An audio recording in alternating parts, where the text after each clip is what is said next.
Today, we're going to be talking about how to stop fearing calories. So, are you the kind of person who is constantly worried about calories, having food anxiety? You can't stop thinking about calories. You don't see food, you see a number. And at first, it comes with good intentions. You want to improve your health, but now it's actually taking over your mental health. You can't think straight. When you're talking to friends, you sometimes zone out. You can't even remember dates. You can't even remember events. You can't even remember properly like what the person just talked to you about. Your mind is completely taken over by calories. So in this video, let's learn how to unlearn calorie counting. So let's talk about the problems first, and then I'm going to be offering the solution, because learning the problems of calorie counting will help uncover the solution. So the first problem with calorie counting is not what many people actually think about. People think it's quite a good thing, but it's actually the mental burden of constantly thinking about calories. So you see food, you see calories, you see black coffee even, oh, that's 1 or 2 calories.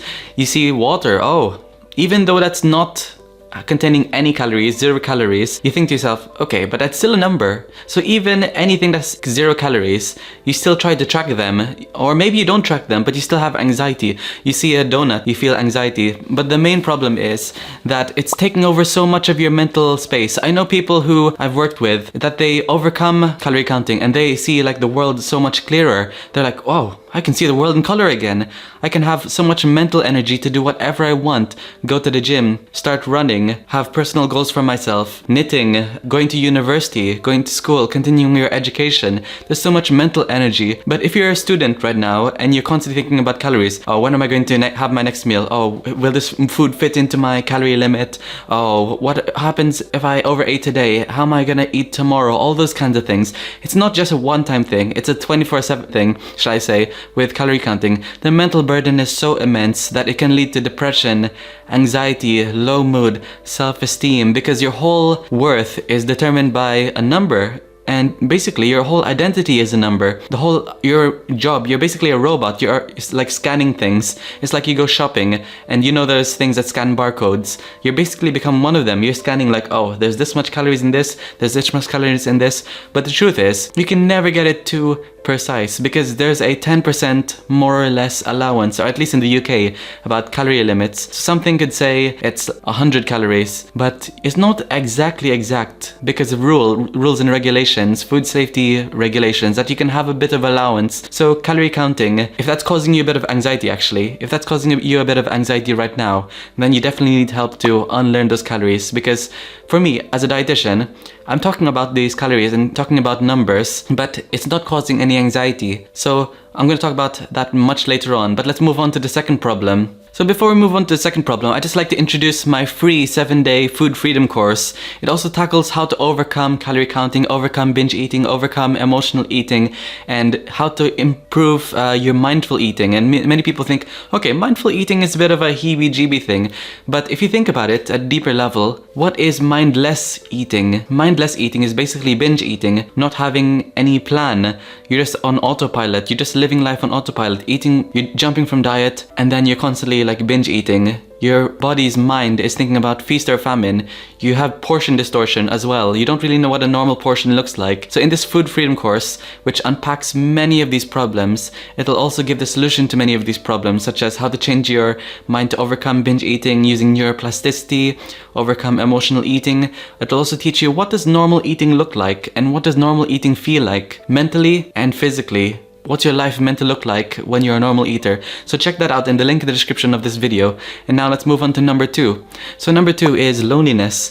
So if you're a content calorie counter, whether people might say it or not, then the downer of the group most of the time, if you're in parties, oh, I can't have this, it's quite high in calories. Or you know how they have like calories in their menus, the calorie counts. Everyone's going out for pizza and you're that kind of person who is going for that Caesar salad without the salad cream. Many people might be thinking, oh, I'm not really sure if I should bring you along next time because it's a bit of a downer. And I know we should be respecting everyone's food choices, but if you're choosing your food choices based on the calorie count, not because of what you really want, then that's actually like degrading your self-esteem. You're not choosing yourself first. You're choosing other people's needs because you want other people to see you for your weight loss. You're not really seeing people your personalities, your values, your enjoyment for life is not really showing. And that can lead to loneliness. So other people could be pushing you away because you're basically a calorie counter and you revolve your life around the calories, you revolve your life around numbers instead of memories. Or you could be the one pushing people away. So when you're pushing people away, it indirectly works like this. So let's say your mum or your dad or your loved one invites you out for a family dinner, and then you find out, oh, it's a very, very cheesy lasagna. Oh, I don't know how many calories are in there. It's gonna be really, really worrying. So you don't just show up to that event. You just make an excuse. Oh, my tummy's hurting. Oh, I'm in so much pain. I think I'll join next time. And constantly, if this happens very, very frequently, it can cause a disconnect in relationships. It can lead to loneliness. It could lead to people not inviting you.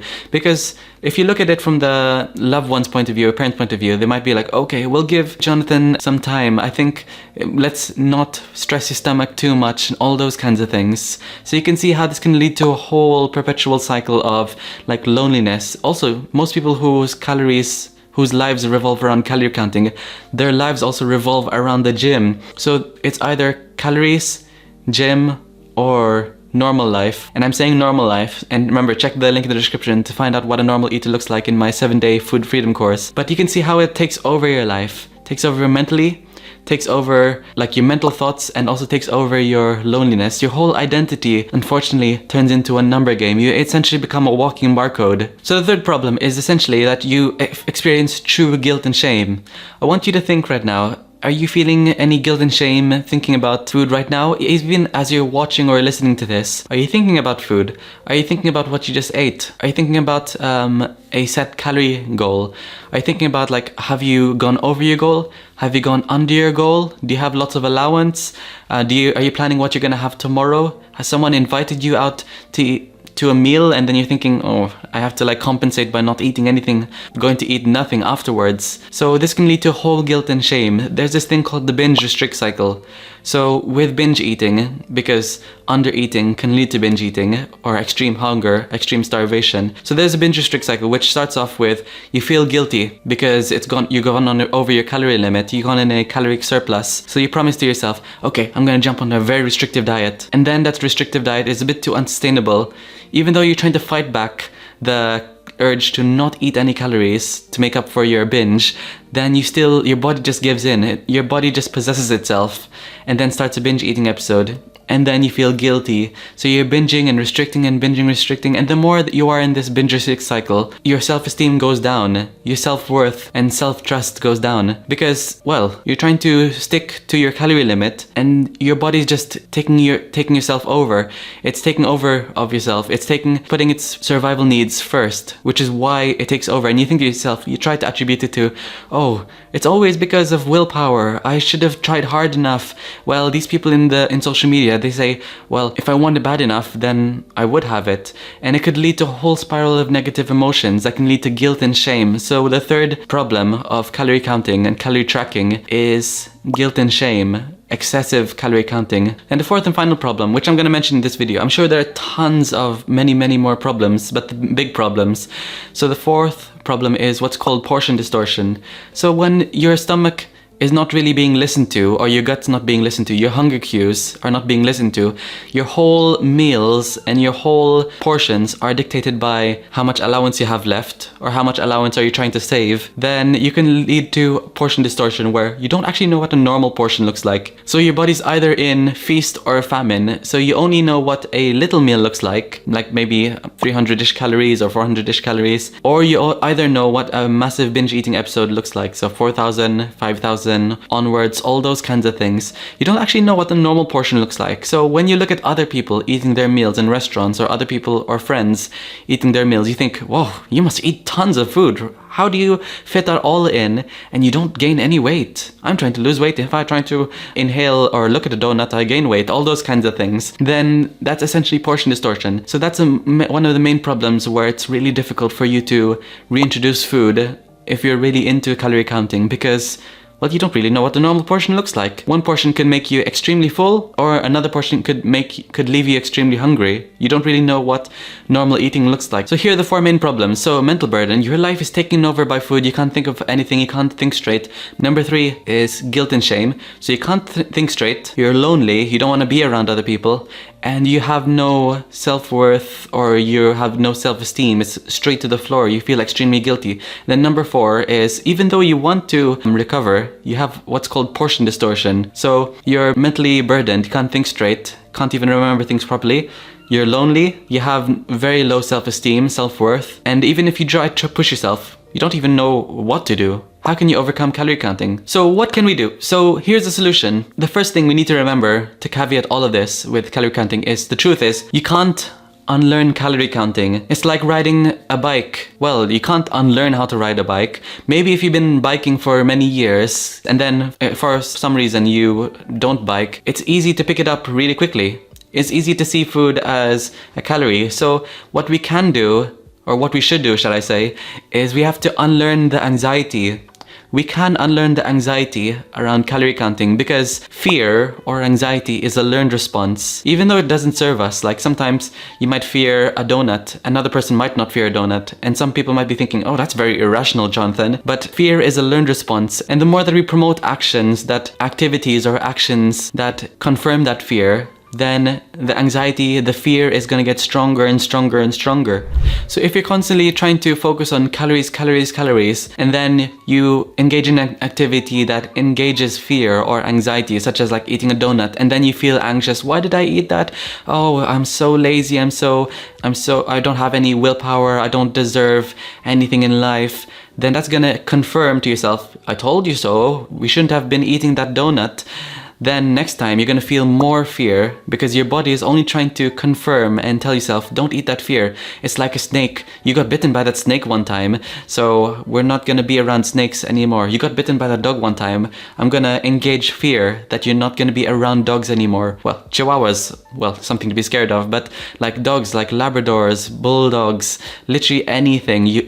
Fear also expands by association. So initially, it might have started off first as something quite with good morals, such as like, oh, I'm gonna calorie count for my health, and then it leads on to, oh, I'm going to avoid donuts, I'm going to avoid chocolate, and all those kinds of things. So you can see how it gets into a very, very big problem. So we need to remember, so the solution, going back to the solution, because I've gone off in a little bit of a tangent, is you need to remember that where we give attention, we give power. So if you're constantly thinking about calories, seeing food as calories, then you're going to give it more attention. And it might seem a bit obvious, but let me just explain this a little bit more with an analogy. So let's use the analogy of, let's say you're studying in high school or elementary or in GCSE, wherever you're studying when you're basically like a teenager.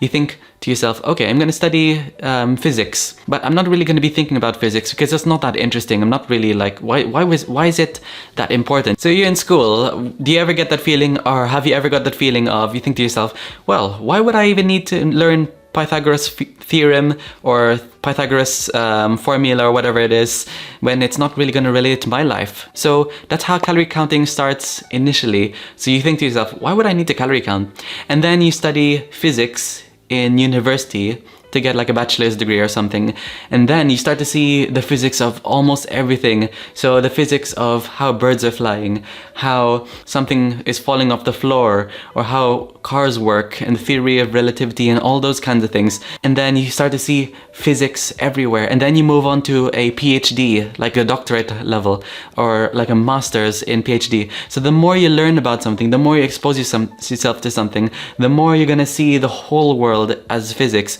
the more you're going to see the whole world as calories. So the deeper in the rabbit hole you get into, then you're going to be heavily laser focused and seeing everything as calories. You're going to see everything as physics. So remember, where attention goes, power goes. So now that we know basically that where attention goes, power goes, then what can we practically do to get rid of this anxiety around calorie counting? Well, the first step I highly recommend, if anything, this is the most important thing, is to delete any calorie counting apps. So MyFitnessPal, Chronometer, and all those kinds of things. Because you might be thinking, okay, then how am I going to track calories? It's obvious. I know you're thinking right now, if you want to learn how to unlearn calorie counting and I'm telling you to delete these calorie counting apps, you might be thinking, how am I going to track calories? So that's a good sign that you're very ingrained, you're too anxious, you're too ingrained into the calorie counting life. You're a walking barcode, essentially. And if you're having anxiety around it, that's a sign that your body's saying, no, I need it in my life. My whole identity is around this. And it might be a massive shift in change. It might be simple as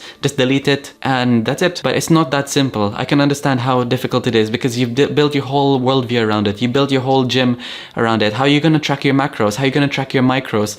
How am I going to track if I'm overeating, undereating, gaining weight, losing weight, maintaining? It's for the gym. You might be trying to find any other reason to stick onto it.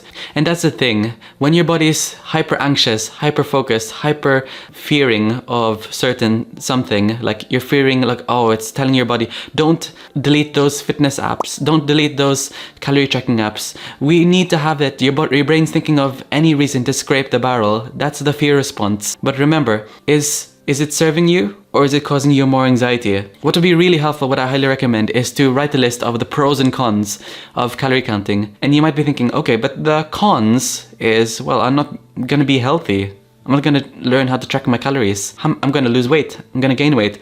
But also write on the other side of the column the pros. Like, I'll have more mental energy to think about memories in life, to remember memories, to hang out with friends, build new relationships, and not go to events and think about calorie counting, improve my self-esteem, improve my self-worth, not be lonely anymore because I can hang out with friends and not worry about calorie counting. I can also like have a regular eating pattern, rated basically by a number, and all those kinds of things. I want you to write 2 columns and list them all out, the pros and cons. And one of the most common things people say is, well, I'm not going to be healthy if I learn how to not eat without any calorie counting. And the truth is, as a dietitian, how you have friends, or I hope you have any friends who don't constantly count calories, they don't bring their weighing scale with them, and they're massively healthy. They go to the gym several times a week. They enjoy the gym. They enjoy running. They literally live by their hunger and satiety cues. But the thing is, calorie counting is in a way helpful, but remember, if it's taking over your life, then you've gone past that threshold where it's actually harming your life. If you focus too much on calorie counting, that can lead to an eating disorder called orthorexia.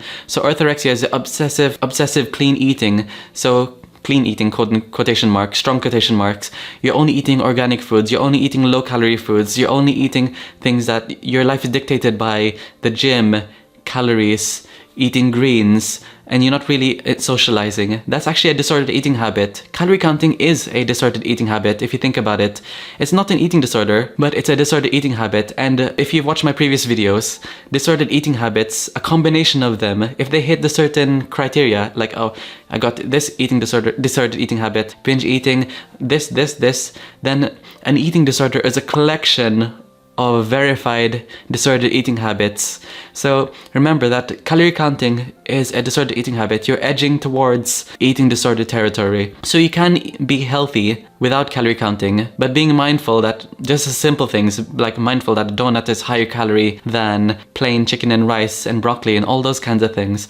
So it's helpful to have the knowledge, but let's remove the anxiety, let's delete them, because you can be healthy. If you want to learn how to have healthy eating, then I highly recommend that you check out the My Plate guide over here, which is really, really helpful on learning how to portion your meals to be healthy and to engage in normal eating behaviors. So the My Plate guide over here is really, really helpful in focusing on what should your plate look like to be healthy and to not be hungry and to not be extremely full, to not have a binge eating episode. So if you can focus your meals around that, so 3 meals and 2 to 3 snacks in a day, then that's the best way to what's called mechanically eat, to restore your hunger cues, to get out of this pattern of calorie counting. So you're swapping from calorie counting into trying to portion your meals visually instead of having it in a number. You're trying to visually portion your meals and see how full you feel. So if you eat your meals, so you eat like half your portions are fruit and veg. So if you portion your meals using the My Plate guide, you use half of your plate as grains and starches, and then a quarter of your plate would be like protein, and then another quarter would be fat sources. So if you portion your meals using the My Plate guide instead of using your number limit, then that's the best way to overcome calorie counting. So let's look at this. So you see your plate, and then let's try to portion your meals full of half of them with grains and starches, a quarter of protein and a quarter of fruits and vegetables. Try to focus your meals around those mostly, visually. I'm not saying you should get tiny plates, obviously, but have a normal size plate. But the main important thing is to try to have a consistent balance of having them regularly. So breakfast, try to portion your plate around that. So that could look like maybe a piece of toast or a couple pieces of toast with bacon, and then maybe like a banana for breakfast, something like that. And then for lunch you can have it again, and then dinner have it again. I'm going to be linking in the description the Instagram to the My Plate Guide, where there are like lots of meal examples of meal plate guides, so you can focus on trying to eat meals for fullness and satiety and enjoyment instead of basing it on a number or skipping meals. The important thing is you have to eat consistently to re-regulate your hunger cues, so you're not having this portion distortion again and again and again. And the more that you engage in the My Plate Guide, that you're eating regularly and you're eating based on portions and looking at them, then it's going to push aside, well, I'm already surviving, so I don't need calorie counting, I'm not gonna die, which is the main reason our body fears something. Oh, if I fear something, then it's gonna get me closer to death, or I'm gonna be shunned by friends, even though it's really scary. If you confirm it to your brain that, okay, I'm gonna be eating this and I haven't died, I'm eating the My Plate Guide, I'm eating regular portions and not dying, well, then initially it'll be your tolerance for fear, the fear factor will increase. As you continue on, it'll decrease, because you're confirming to your body that, okay, you're not gonna die because you're just eating regular portions.